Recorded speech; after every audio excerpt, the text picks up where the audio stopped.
lantaran diduga menjadi tempat kelompok LGBT berpesta.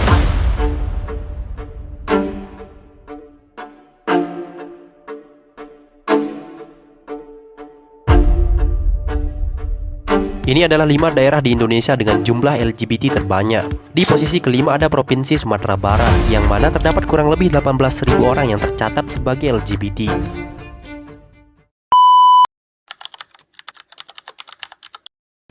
Halo semuanya, kenalin, aku Cici. Jadi, kali ini aku akan membahas apa itu LGBT. Jadi sebelumnya, apakah teman-teman tahu apa singkatan dari LGBT? Nah, jadi singkatannya itu ada pertama L, yaitu lesbian, G, gay, B, biseksual, dan T, transgender. Nah, pengertian dari LGBT itu sendiri adalah istilah yang digunakan untuk menyebut orang-orang yang memiliki orientasi seksual menyimpang atau identitas gender yang berbeda dari kebanyakan orang lainnya. Nah, kali ini aku akan juga membahas satu-satu apa itu lesbian. Lesbian itu merupakan perempuan suka sama perempuan. Dan yang kedua itu ada gay, lelaki suka sama lelaki. Dan biseksual itu artinya orang yang suka perempuan dan suka lelaki. Dan terakhir itu transgender. Transgender itu dari lahir dia berjenis kelamin lelaki, tetapi merasa dirinya itu adalah perempuan. Hai, aku Fania. Jadi di sini aku akan menjelaskan ke kalian semua tentang bagaimana sih respon masyarakat terhadap perilaku menyimpang, yaitu LGBTQ. Jadi, aku udah mewawancarai beberapa orang nih tentang LGBTQ. Dari orang-orang yang sudah aku wawancara itu, aku mendapatkan 3 jenis respon. Yang pertama itu adalah orang-orang yang memang menerima dan mensupport LGBTQ+ ini. Yang kedua itu adalah tim netral. Terus yang ketiga itu adalah respon orang-orang yang memang menentang dan tidak menyukai LGBTQ. Oke, jadi pertama itu kita akan bahas tentang respon orang-orang yang memang setuju dan bahkan mensupport LGBTQ+ ini. Mereka menjawab kayak LGBTQ+ itu nggak apa-apa kok, itu kan memang bagian dari sebuah identitas diri seseorang. Jadi mereka menyatakan kalau LGBTQ+ ini tuh sebenarnya adalah bagian dari ekspresi identitas diri mereka gitu. Oke, sekarang kita lanjut ke respon yang kedua, yaitu orang yang memang netral dan memang tidak mempedulikan masalah perilaku menyimpang tersebut. Mereka tuh menyimpulkan kalau LGBTQ+ ini nggak apa-apa, nggak apa-apa eksis di dunia di ruang publik gitu, tapi asalkan hal tersebut itu nggak mengganggu diri mereka sendiri gitu, nggak mengganggu aktivitasnya, nggak mengganggu reputasinya, dan nggak mengganggu hal-hal yang berhubungan dengan pribadinya kayak gitu. Sekarang kita lanjut ke respon terakhir, yaitu respon ketiga, yaitu respon orang-orang yang memang menentang dan menolak adanya LGBTQ+ ini.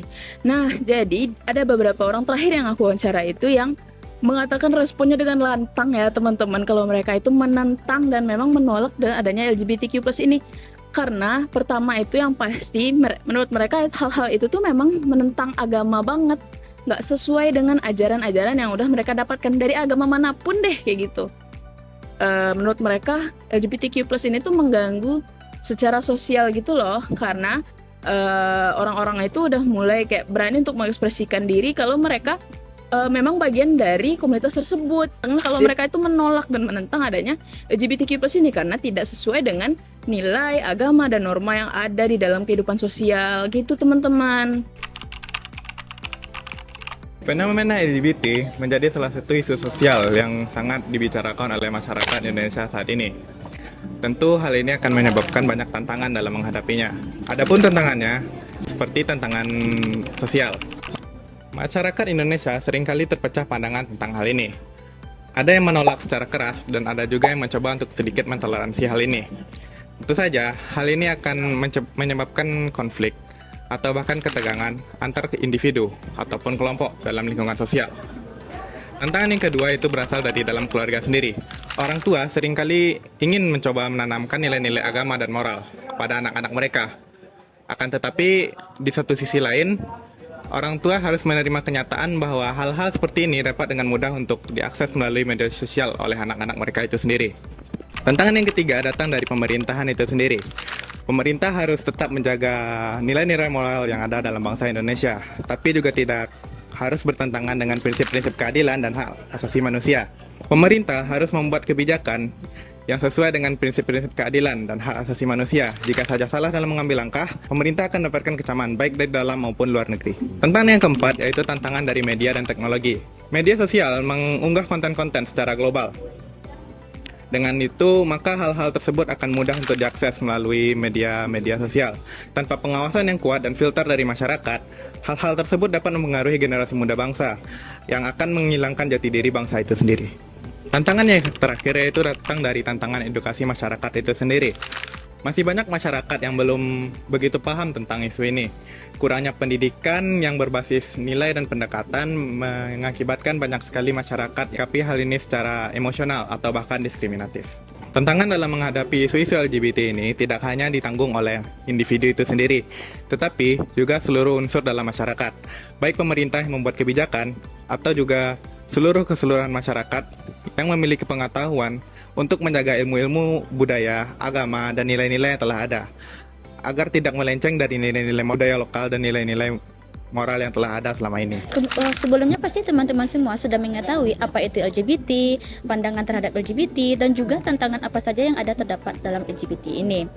Untuk solusinya sendiri terbagi menjadi 4. Yang pertama itu adalah pemerintah daerah itu harus melakukan penyelenggaraan penanggulangan terhadap perilaku LGBT secara berkeseluruhan, berkesinambungan, dan terpadu. Yang kedua adalah pemerintah itu memberikan motivasi-motivasi kepada masyarakat mengenai pencegahan dan juga bagaimana cara menghindari perilaku LGBT ini. Sementara yang ketiga, dengan membangun sebuah perumahan atau sebuah bangunan isolasi kepada yang sudah terkena LGBT ataupun yang belum terjerumus kepada LGBT, hal ini mungkin dapat menghindari atau sebuah solusi untuk agar tidak banyaknya perilaku ataupun orang-orang yang terjerumus kepada LGBT ini.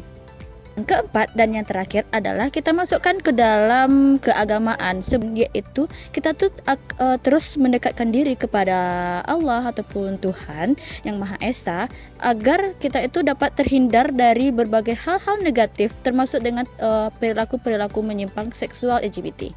Oke, sekian dulu yang bisa saya sampaikan mengenai harapan dan juga solusi. Saya harap kita dapat menerapkan solusi-solusi yang telah saya sampaikan itu ke dalam kehidupan kita. Di era yang modern ini kita hidup di tengah masyarakat yang terbuka terhadap ekspresi, identitas, dan orientasi. Salah satunya adalah perilaku penyimpangan seksual atau LGBT. Lantas bagaimana Islam memandang perilaku LGBT ini? Apa sih dampak dari perilaku LGBT ini dalam sudut pandang keagamaan dan sosial? Dalam Islam sendiri, Allah sudah menurunkan petunjuk hidup dalam surat Al-A'raf ayat 80-81. Dan ingatlah ketika Lut berkata kepada kaumnya, "Mengapa kamu melakukan hal faisyah tersebut yang belum pernah dikerjakan oleh satu orang pun di dunia ini sebelum kamu? Sesungguhnya kamu mendatangi laki-laki untuk melepaskan hawa nafsu kamu, bukan perempuan.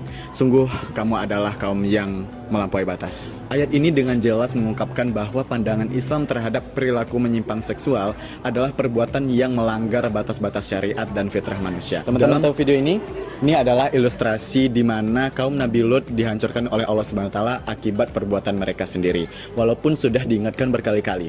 Hal ini menunjukkan bahwa perilaku menyimpang seksual ini dapat membawa kehancuran baik secara moral maupun sosial manusia. Dalam sudut pandang medis dan sosial sendiri, beberapa penelitian menunjukkan bahwa tindakan perilaku seksual menyimpang yang tidak sesuai dengan norma biologis dapat menimbulkan penyakit menular seksual seperti HIV dan AIDS. WHO mencatat bahwa lelaki yang berhubungan sesama lelaki memiliki prevalensi HIV yang lebih tinggi dibanding populasi umum. Islam tidak mengajarkan kebencian. Islam mengajarkan kasih sayang dan memberikan kesempatan kepada umatnya untuk bertaubat. Nabi Muhammad SAW adalah rahmatan lil alamin bagi seluruh alam. Maka dari itu, yang dapat kita lakukan bagi saudara-saudari kita yang kecenderungan perilaku seksual menyimpang LGBT adalah dengan membimbing mereka dan mendekatkan mereka kepada Allah Subhanahu wa taala. Perubahan selalu mungkin akan terjadi. Maka dari itu Allah Subhanahu wa taala tidak membebani seseorang melebihi batas kemampuannya. Dengan pendidikan, lingkungan yang sehat, maka individu dapat berubah kembali ke fitrahnya masing-masing. Mari kita berdoa agar diri kita, keluarga dan masyarakat selalu diberi petunjuk oleh Allah Subhanahu wa taala.